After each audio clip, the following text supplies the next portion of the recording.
Is the Google Play Store missing from your Android phone, or did it somehow get disabled? Before you think something is seriously wrong, try this simple fix in this guide. I'll show you the easiest way to enable the Google Play Store again without downloading anything extra.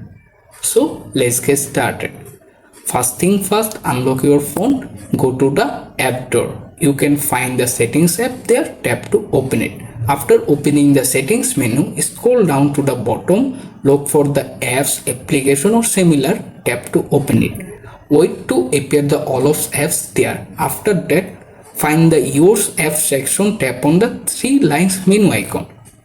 Here, tap on the disabled option to select it, then tap OK. And automatically show the all of disabled app there. You can scroll down slowly to find the Google Play Store, tap to open it. However, if you don't find the Google Play Store there, don't worry. Use the search bar at the top and type shortly Play Store. Wait to appear.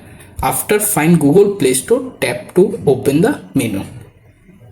In the app info page, you can look at the bottom section. Here you can see 2 options, enable or force stop.